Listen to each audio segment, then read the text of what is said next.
നമസ്കാരം, രുചിയുടെ ലോകത്തിലേക്ക് എല്ലാവർക്കും ഒരിക്കൽ കൂടെ സ്വാഗതം. അപ്പോൾ ഇന്ന് നമ്മളൊരു റൈസ് റെസിപ്പി ആയിട്ടാണ് വന്നിരിക്കുന്നത്. ഒരു ബിരിയാണിയാണ്. നമ്മളെ വെജിറ്റേറിയൻസിനൊക്കെ മിക്കവാറും ഏറ്റവും ഇഷ്ടപ്പെട്ട ഒന്നാണ് പനീർ എന്ന് പറഞ്ഞാൽ. അപ്പോൾ പനീർ വെച്ചുള്ള ഒരു ബിരിയാണിയാണ് ഉണ്ടാക്കിയിരിക്കുന്നത്. അപ്പോൾ നമ്മളിതിന് ബസ്മതി റൈസാണ് ഉപയോഗിച്ചിരിക്കുന്നത്. അപ്പോൾ ആ ബസ്മതി റൈസ് എന്ന് പറഞ്ഞാൽ അറിയാലോ, നല്ല നീളമായിട്ട് ഉള്ളതാണ്. അപ്പോൾ അതിൻ്റെ ഒരു ടേസ്റ്റ് വേറെ തന്നെയാണ്. നമുക്ക് ഏത് റൈസായാലും കുഴപ്പമൊന്നുമില്ല, പക്ഷേ ബസ്മതി ആണെങ്കിൽ അത്രയും നല്ലത്. ഇത് പിന്നെ അതുപോലെ പനീർ കുട്ടികൾക്കും ഇഷ്ടമായിരിക്കില്ല. അപ്പോൾ ലഞ്ച് ബോക്സിലേക്കൊക്കെ നമുക്ക് വളരെ ഈസി ആയിട്ട് ഉണ്ടാക്കി കൊടുക്കാൻ പറ്റുന്നതാണ് ഈ ഒരു പനീർ ബിരിയാണി എന്ന് പറഞ്ഞാൽ. അപ്പോൾ നമുക്ക് നോക്കാം എന്തൊക്കെ ചേരുവകളാണ് വേണ്ടതെന്നും എങ്ങനെയാണ് ഇത് പ്രിപ്പയർ ചെയ്യുന്നത്. അപ്പോൾ ആദ്യം നമ്മൾ റൈസ് കുക്ക് ചെയ്യാൻ പോവാണ്. ഇതിന് വേണ്ടി നമ്മൾ ബസ്മതി റൈസാണ് എടുക്കുന്നത്. ഞാനിപ്പോൾ 2.5 കപ്പാണ് എടുക്കുന്നത്. നമ്മൾ ഓരോ വീട്ടിൽ എത്ര പേർക്ക് വേണമെന്നൊക്കെ നോക്കി എടുത്താൽ മതി.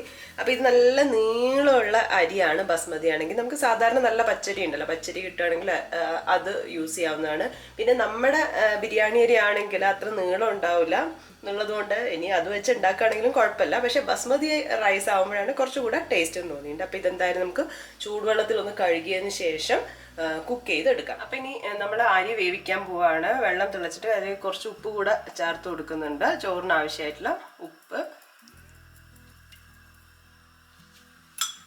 ഇനി അരി ഇട്ട് കൊടുക്കാം. അരി ഒരു 3/4 ഭാഗം കുക്കായാൽ മതി, നല്ലപോലെ കുക്കാവണ്ട.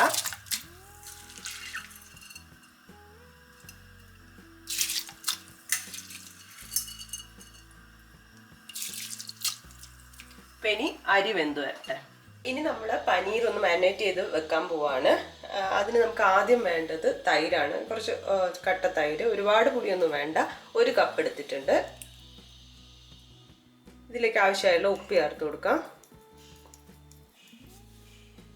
1 ടീസ്പൂൺ ജിഞ്ചർ ഗാർലിക് പേസ്റ്റ്,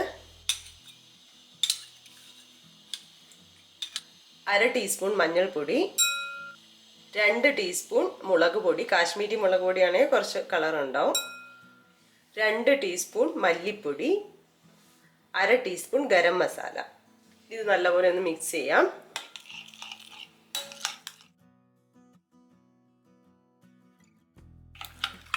ഇത് നല്ലപോലെ മിക്സ് ചെയ്തെടുത്തിട്ടുണ്ട്. ഇതിപ്പം നമ്മൾ മുളക് പൊടി, മഞ്ഞൾപ്പൊടി, അതുപോലെ തന്നെ ഗരം മസാല, മല്ലിപ്പൊടിയൊക്കെ ഇടുന്നതിന് പകരം നമുക്ക് ബിരിയാണി മസാല ഉണ്ടാക്കി വെച്ചതുണ്ടെങ്കിൽ അത് ചേർത്ത് കൊടുത്താലും മതി. ഇനി നമ്മൾ ഇതിലേക്ക് പനീർ ചേർത്ത് കൊടുക്കുകയാണ്. 200 ഗ്രാം പനീറാണ്. ഇത് ചതുരത്തിൽ മുറിച്ചത് ചേർത്ത് കൊടുക്കാം. ഇനി ഇതിലേക്ക് നമ്മൾ കുറച്ച് സവാള ഇട്ട് കൊടുക്കുന്നുണ്ട്. ചതുരത്തിൽ അരിഞ്ഞതാണ്, ഒരു ചെറിയ സവാള. അതുപോലെ തന്നെ നമ്മൾ കുറച്ച് ക്യാപ്സിക്കം, ഒരു പകുതി ക്യാപ്സിക്കോ ഇതുപോലെ ചതുരത്തിൽ അരിഞ്ഞത് ചേർക്കുന്നുണ്ട്. ഒന്നും കൂടെ മിക്സ് ചെയ്യാം.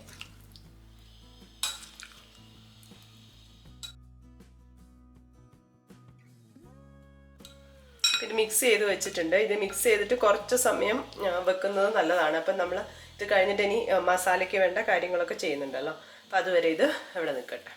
ഇനി മസാല തയ്യാറാക്കാൻ പോവാണ്. ഒരു പാത്രം വെച്ചിട്ടുണ്ട്. അതിലേക്ക് നമുക്ക് ആവശ്യമായിട്ടുള്ള ഓയിൽ ഒഴിച്ചു കൊടുക്കാം. ഇനി ഇതിലേക്ക് ഒരു 5 ഗ്രാമ്പു ഇട്ട് കൊടുക്കുന്നുണ്ട്. അതുപോലെ ഒരു കഷ്ണം പട്ട, ജാതിപത്രി, 1/4 ടീസ്പൂൺ പെരിഞ്ജീരകം. ഇതൊന്ന് മൂത്ത് വരണം.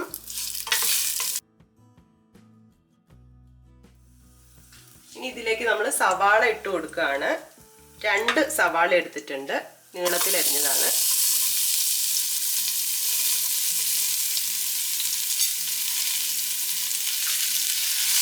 ഒന്ന് വഴറ്റി കൊടുക്കാം.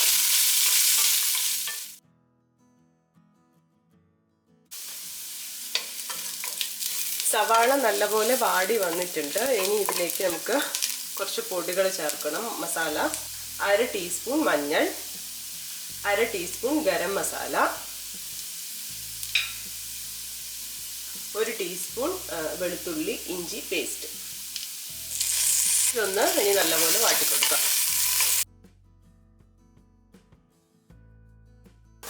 ഇതൊന്ന് മൂത്ത് വരുന്ന സമയത്ത് നമ്മൾ ഇതിലേക്ക് തക്കാളി ഇട്ട് കൊടുക്കുകയാണ്. 2 തക്കാളി.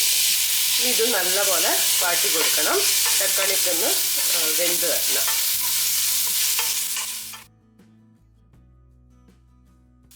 അപ്പോൾ ഇതിപ്പോൾ തക്കാളിയും സവാളയൊക്കെ നല്ലപോലെ വാടി വന്നിട്ടുണ്ട്. ഈ സമയത്ത് നമ്മൾ മാരിനേറ്റ് ചെയ്ത് വെച്ച പനീർ ഇതിലേക്ക് ചേർത്ത് കൊടുക്കുകയാണ്.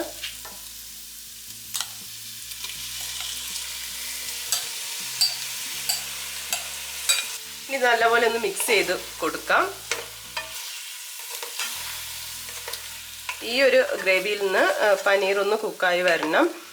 പിന്നെ ഇത് ശരിക്കും പറഞ്ഞാൽ ഒന്ന് ചൂടായി കുറച്ച് കഴിയുമ്പോൾ ഇതിൽ നമ്മൾ ഓയിൽ ഒഴിച്ചിട്ടുണ്ടല്ലോ, അതൊന്ന് തെളിഞ്ഞു വരും. അതുവരെയാണ് ഇത് കുക്കാവേണ്ടത്.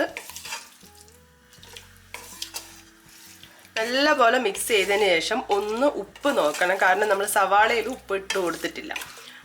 അപ്പം ഈ മാരിനേറ്റ് ചെയ്യുമ്പോൾ ചേർത്ത ഉപ്പ് മതിയോ എന്നുള്ളതൊന്ന് നോക്കുക. ആവശ്യമാണെങ്കിൽ കുറച്ചും കൂടെ ചേർത്ത് കൊടുക്കാം. കുറച്ച് ഉപ്പ് കൂടെ ചേർക്കുന്നുണ്ട്.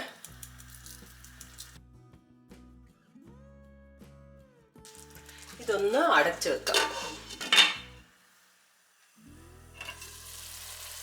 ഇതിപ്പം മസാലയിൽ നിന്ന് ആ ഒരു എണ്ണയൊക്കെ തെളിഞ്ഞ് വന്നിട്ടുണ്ട്. ഇതിലേക്ക് കുറച്ച് മല്ലിയില ഇട്ട് കൊടുക്കാം. അതുപോലെ തന്നെ കുറച്ച് പുതിനയിലയും ചേർത്ത് കൊടുക്കാം. എന്നിട്ട് ഒന്നും കൂടെ ഒന്ന് മിക്സ് ചെയ്യാം.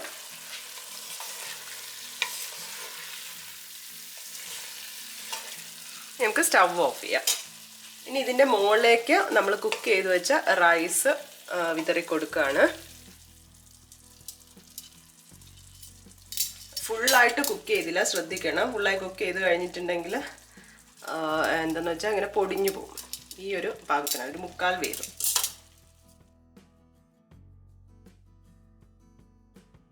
ചോറിട്ടതിന് ശേഷം ഒന്ന് നമുക്കിങ്ങനെ പരത്തി വെച്ച് കൊടുക്കാം.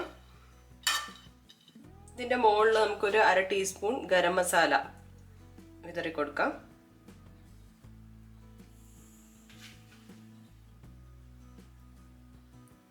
അതുപോലെ ഒരു ടേബിൾ സ്പൂണോളം നെയ്യും നമ്മൾ ചേർക്കുന്നുണ്ട്. നമ്മൾ റൈസിലൊന്നും ചേർക്കുന്നില്ലായിരുന്നു, അതുകൊണ്ട് നമുക്ക് കുറച്ച് നെയ്യ് കൂടുതൽ തന്നെ ചേർക്കാം. 1 മുതൽ 2 ടേബിൾ സ്പൂണോളം നെയ്യ് ചേർക്കാം.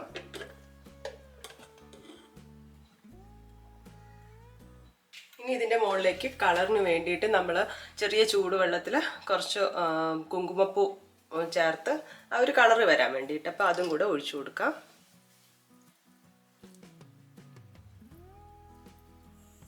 ഇതിൻ്റെ മുകളിൽ കുറച്ചും കൂടെ മല്ലിയിലയും അതുപോലെ തന്നെ പുതിനയിലയും. ഇനി നമ്മളിതൊന്ന് ചൂടാക്കി എടുക്കുകയാണ്. അതിന് വേണ്ടിയിട്ട് ഞാനൊരു ദോശത്തട്ട് ചൂടാക്കി ഇനി അതിലേക്കാണ് ഈ പാത്രം വെച്ച് കൊടുക്കുന്നത്. എന്നിട്ട് അടച്ച് വയ്ക്കാം. അപ്പോൾ ഇങ്ങനെ ഹോളൊക്കെ ഉണ്ടെങ്കിൽ അതൊന്ന് അടച്ചു കൊടുക്കാൻ മറക്കണ്ട. ഇനി നമ്മളൊരു 1/4 മുതൽ 20 മിനിറ്റോളം, അതായത് ആവിയൊക്കെ മേലോട്ട് കയറി വരണം. ആ ഒരു സമയം വരെ നമ്മളിത് ലോ ഫ്ലെയിമിലിട്ടിട്ടൊന്ന് ചൂടാക്കി എടുക്കുകയാണ്. അപ്പോൾ ഇതൊരു 15 മിനിറ്റ് കഴിഞ്ഞിട്ടുണ്ട്. അപ്പോൾ ഒക്കെ സെറ്റായിട്ടുണ്ട്. നമുക്ക് സ്റ്റവ് ഓഫ് ചെയ്യാം.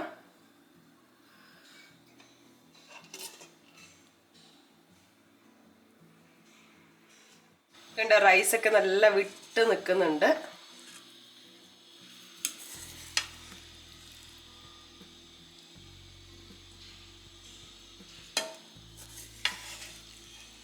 നല്ല സൂപ്പറായിട്ട് ബിരിയാണി റെഡി ആയിട്ടുണ്ട്. ഇനി നമുക്ക് സെർവിങ് ഡിഷിലേക്ക് മാറ്റാം. നമ്മളെ കയ്യിലുള്ള മസാലകളൊക്കെ വെച്ചിട്ട് നമുക്ക് അടിപൊളിയായിട്ട് പനീർ ബിരിയാണി ഉണ്ടാക്കാം. എല്ലാവരും ട്രൈ ചെയ്ത് നോക്കുക. ട്രൈ ചെയ്ത് നോക്കി നിങ്ങളുടെ അഭിപ്രായങ്ങളൊക്കെ അറിയിക്കുക. പുതിയൊരു വീഡിയോ കാണുന്നത് വരെ ബൈ.